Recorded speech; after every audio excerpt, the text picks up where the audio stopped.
Your husband material, he's just fun. Why can't I have both? She asked calmly. I said, you're right. Let me think about it. Packed all her things the next day while she was out. She came home to boxes and a note. Thought about it. No. Hey viewers. Before we move on to the video, please make sure to subscribe to the channel and hit the like button if you want to see more stories like this. Thanks. The pattern started around April. Brooke would come home later and later, smelling like cigarette smoke and cheap beer. She'd say she was networking. That event planning meant being out when everyone else was out. I believed her because I wanted to. By June, she was gone 4 or 5 nights a week. I'd come home from the accounting firm at 6, make dinner for 1, eat alone, and fall asleep before she stumbled in around 2 in the morning. We'd been together 3 years. She'd moved into my apartment a year ago. I owned the place, bought it before we met. She didn't pay rent, just kicked in for utilities when she remembered. I didn't mind. That's what you do when you love someone, right? But something had shifted. She used to curl up next to me on the couch, laugh at my terrible jokes about tax season, cook elaborate Sunday brunches just because. Now she barely looked at me. She was always on her phone, always smiling at texts she never shared, always had somewhere else to be. I tried talking to her about it in May. You're out a lot lately, I said one night over takeout Chinese. She didn't look up from her phone. It's my job, Tyler. I have to be visible. Events happen at night. I know. I just miss you. I'm right here. But she wasn't. Not really. I told myself I was being paranoid. Insecure. She wasn't cheating. She was just busy, building her career. I was the stable boyfriend with the boring job and the predictable schedule. She needed excitement. That was okay. That's what I kept telling myself until the night I saw them together. It was a Thursday in late June. My coworkers dragged me out for happy hour at a bar downtown, someplace trendy with exposed brick and overpriced cocktails. I was nursing a beer, half listening to someone complain about a client, when I saw her. Brooke was at the bar with a guy I'd never seen before. He was maybe mid-20s, wearing a backward snapback and a tank top that showed off tattoo sleeves. He had his hand on the small of her back. She was laughing, touching his arm, leaning into him in a way she hadn't leaned into me in months. I watched for 5 minutes. He bought her a drink. She fed him a cherry from her cocktail. He whispered something in her ear, and she threw her head back, genuinely delighted. I felt sick. I left without saying goodbye to my coworkers. Drove home, sat in my apartment, our apartment, and waited. She came home at 3 in the morning. I was still on the couch. You're up late, she said, kicking off her heels. Couldn't sleep. Work stress. Something like that. She didn't ask more. Just went to the bathroom, brushed her teeth, and passed out in our bed fully clothed. I slept on the couch. The next few days were strange. I watched her differently. Noticed things I'd been ignoring. The way she was always texting. The way she'd disappear into the bathroom for 20-minute phone calls. The new clothes, tighter, shorter, more revealing than anything she used to wear. By Wednesday, I decided to talk to her. Really talk. No accusations, just honesty. Thursday night, I came home with her favorite Thai food and a plan to ask her directly. Who was the guy at the bar? She got home at 7, which was early for her lately. What's all this? She asked, eyeing the food spread out on the table. Thought we could have dinner together. Actually talk. She sat down, but she looked wary. Okay. What do you want to talk about? I took a breath. Us. How we're doing. We're fine. Are we? Because it doesn't feel fine. You're out every night. We barely see each other. She put down her fork. Here we go? I knew this was coming. What's coming? The guilt trip. The you don't spend enough time with me speech. Tyler, I told you when I started this job, event planning isn't 9 to 5. I have to be out there.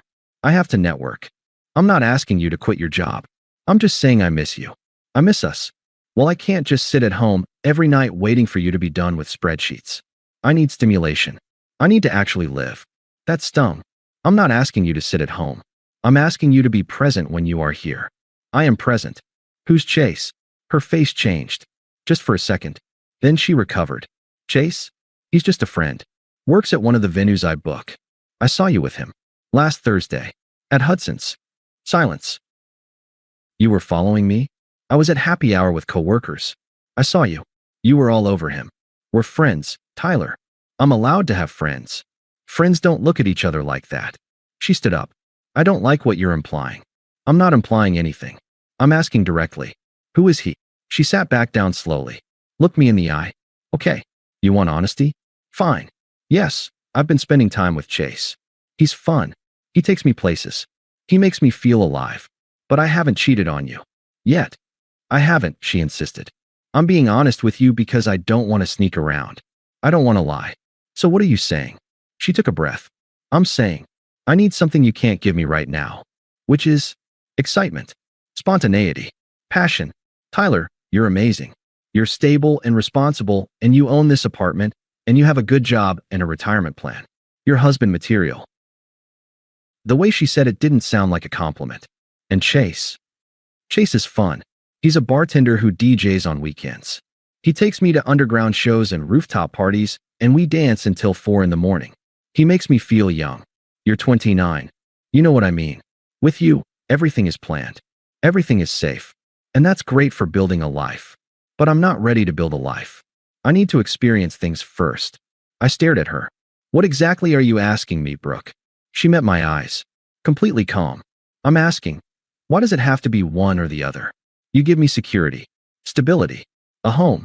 He gives me adventure, excitement. Why can't I have both? The words hung in the air like smoke. Both. Yes.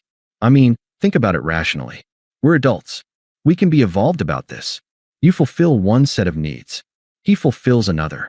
Why do those have to be mutually exclusive? You want to date him while living here with me. I want to be honest about what I need. I love you, Tyler. I want to be with you long term. But I'm not ready to give up experiencing life. I'm not ready to be settled. You live in my apartment. And I appreciate that. But that doesn't mean you own me. I'm still my own person.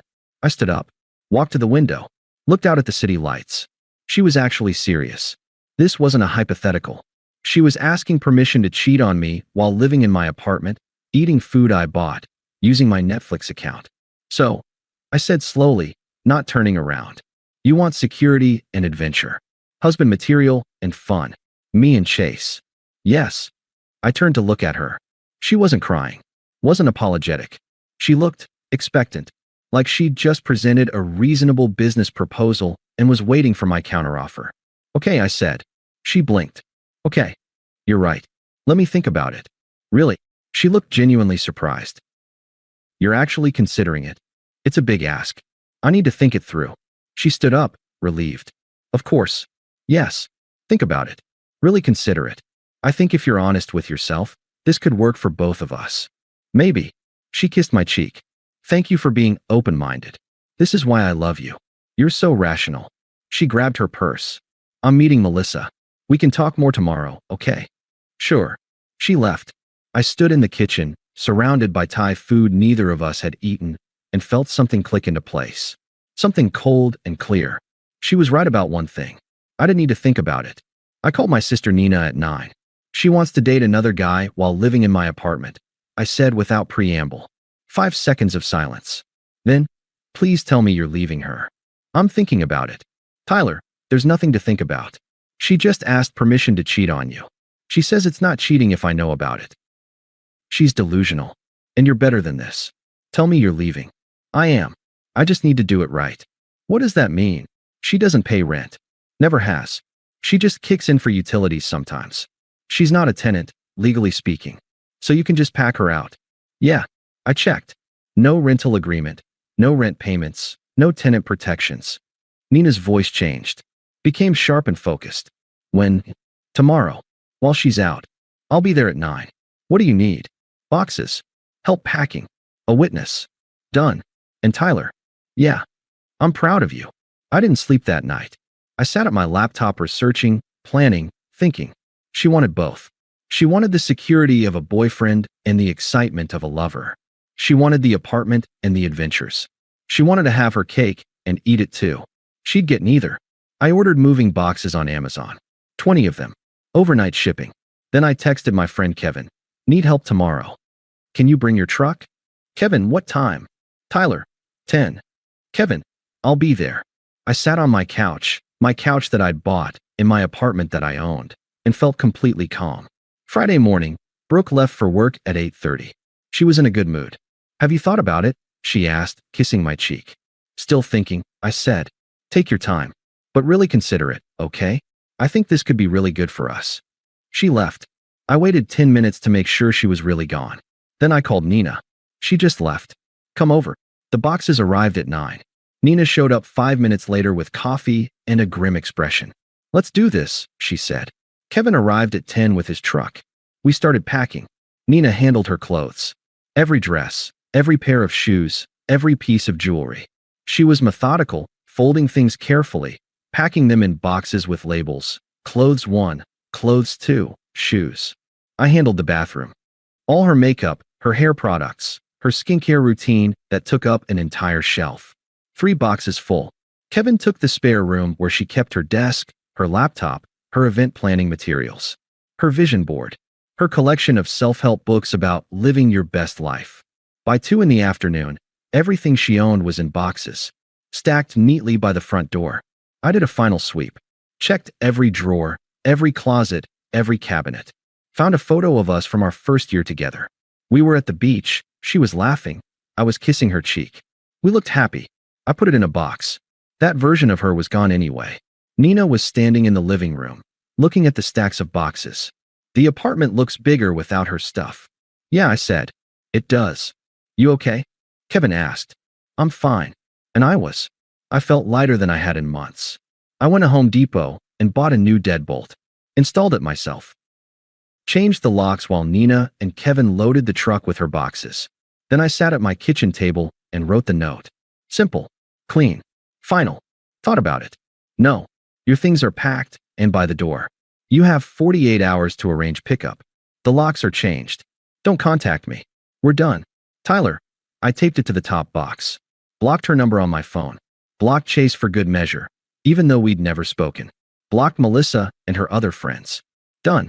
I looked at my watch. 3:15. She usually got home around 6. I didn't want to be here when she showed up. Let's go grab a beer, I said to Kevin and Nina. We left the apartment at 3:30. Boxes stacked by the door. New locks installed. Note clearly visible. I didn't look back. I found out what happened from my neighbor, Mrs. Chun. Brooke got home around 6. Tried her key. It didn't work. She tried again. Still nothing. She knocked. Called my name. No answer. She called my phone. Blocked. Texted. Didn't deliver. That's when she saw the boxes. Mrs. Chun was coming home from the grocery store when she heard someone crying in the hallway. Brooke was sitting on the floor, surrounded by boxes, holding my note. Are you all right, dear? Mrs. Chun asked. He kicked me out, Brooke said, tears streaming down her face. Did you cheat on him? No. I asked to explore my needs. I was being honest. Mrs. Chun looked at the boxes. At the note. At Brooke's tear-stained face. Sounds like he was honest too, she said, and went into her apartment. Brooke sat in that hallway for another hour, calling me from different numbers. I didn't answer any of them. Finally, she called Melissa to come pick her up. I know all this because Mrs. Chun told me when I came home at 9 that night. Your girlfriend made quite a scene, she said. Very dramatic. Ex-girlfriend? I corrected. Good, Mrs. Chun said. You deserve better than someone who makes you feel like you're not enough. The voicemails piled up. I didn't listen to them, but I could see the timestamps. She'd called from 7 different numbers. Finally, I listened to one. Just to know. Tyler, this is insane. I was being honest with you. Isn't that better than lying? You can't just throw me out. We need to talk about this like adults. Call me back. Delete. I blocked that number too. The next morning, she sent an email. I almost didn't read it, but curiosity got the better of me. Tyler, I know you're angry, but this is extreme. I have nowhere to go. All my things are in boxes. You can't just kick me out without warning. I thought we could talk about this. I thought you were considering my proposal. Please just let me come get my things, and we can figure this out. Brooke, I didn't respond. She coordinated with Nina to pick up her boxes. Sunday morning, she showed up with Melissa in a U-Haul van. I wasn't there. I was at Kevin's watching football. Nina supervised. Professional. Cold. Brooke tried to ask about me. How is he? He's great. Can you tell him I'm sorry? That I want to talk? No. Nina, please. You don't understand. I understand perfectly. You wanted husband benefits and boyfriend fun. He's not a safety net. Take your boxes and go. All boxes gone by noon. Nina texted me. All clear. She's gone. You can come home. I stayed at Kevin's until evening anyway. Didn't want to risk running into her. When I finally got home, The apartment felt different. Emptier, but in a good way. Like I'd been carrying something heavy and finally put it down. I ordered pizza, ate it on my couch, watched a movie I wanted to watch, slept like a baby. The next few weeks were a blur of her trying to get through to me. She sent letters. Actual physical letters to my office. Tyler, please. I made a mistake. The worst mistake. I don't want Chase. I want you. I want us. Please give me another chance. I shredded them. She showed up at my building. The doorman called up. There's a Brooke here to see you. Tell her I'm not home. She says she'll wait. Tell her to leave, or you'll call the cops for trespassing. She left. Through mutual friends, I heard bits and pieces. She was staying with Chase. Turned out he lived in a tiny studio with 2 roommates. There was barely space for him, let alone her and all her boxes. She'd hinted about moving in together properly. He'd laughed it off. I'm not really a relationship guy, you know? I like keeping things casual. She'd pushed. He'd pulled back. After 2 weeks, he stopped responding to her texts. She tried to go back to Melissa's couch. Melissa was getting tired of her. She couldn't afford her own place. Event planning didn't pay as well as she'd made it seem. She'd been relying on not having to pay rent to survive. I heard all this through the grapevine and felt nothing. No satisfaction. No vindication. Just indifference. I threw myself into work. Got compliments from my boss. You seem more focused lately, she said. I went to the gym. Lost some weight. Started meal prepping again. Reconnected with friends I'd been neglecting. For 3 months, I didn't date. Just focused on myself. Then my friend Sarah introduced me to her colleague. Also named Sarah. A teacher. 28. Funny. Grounded. We went for coffee. Then dinner. Then another dinner. It was easy. She paid for her half. She laughed at my jokes. She didn't mention any other guys she was just friends with. By month 4, we were seeing each other regularly. Nothing serious yet, but healthy. Real. She asked about my last relationship once. What happened? She wanted more than I could give her. I said. Or I wasn't enough. Depends how you look at it. Her loss, Sarah said. I smiled. Yeah, I think so too. The wedding invitation came in September. Mutual friend. I almost didn't go. Then I thought, why not? I had nothing to hide from. I RSVP'd for 2. Brought Sarah. The wedding was nice. Good food, open bar, beautiful venue. I was having a good time when I saw her. Brooke was at the bar. Alone. She looked different. Thinner. Harder. Like she'd been running on fumes for months. Our eyes met across the room. She started walking toward me. Sarah was in the bathroom. I braced myself. Tyler, Brooke said. Brooke. Hey. You look good. Thanks. You too. Awkward pause. Is that your girlfriend? She'd seen Sarah earlier. Yeah. Sarah. We've been seeing each other a few months. She's pretty. She's great. Brooke looked down at her drink. I've been wanting to talk to you. Okay. I'm sorry. For everything. I was stupid and selfish, and I didn't appreciate what I had. I appreciate the apology. Do you forgive me? I thought about it. Yeah, I do. Her face lit up. Really? Yeah. I'm not angry anymore. You actually did me a favor. A favor? You showed me what I won't accept. What I deserve. So, thank you for that. Tyler, I know I messed up, but if there's any chance, there's not. Just like that. Just like that. You wanted both. I wanted someone who wanted just me. We wanted different things. Chase and I aren't together anymore. I'm sorry to hear that. Are you? Breakups suck. But it doesn't change anything between us. I miss you. I don't miss you. I'm sorry, but I don't. What we had, it wasn't real. Not at the end. Sarah came back from the bathroom. Everything okay? Yeah, I said. Brooke, this is Sarah. Sarah, Brooke. They shook hands politely. Nice to meet you, Sarah said. Brooke forced a smile. You too. Treat him well. He's a good one. I plan to, Sarah said, taking my hand. Brooke walked away. Sarah looked at me. Your ex? Yeah. She seems sad. Probably. But not my problem anymore. We danced. We laughed. We left early and went back to her place. I stayed the night. Woke up next to someone who wanted just me. It was enough. More than enough. It was everything. Thanks for watching. Make sure to subscribe to the channel and hit the like button. What do you think about this story? Share it in the comments.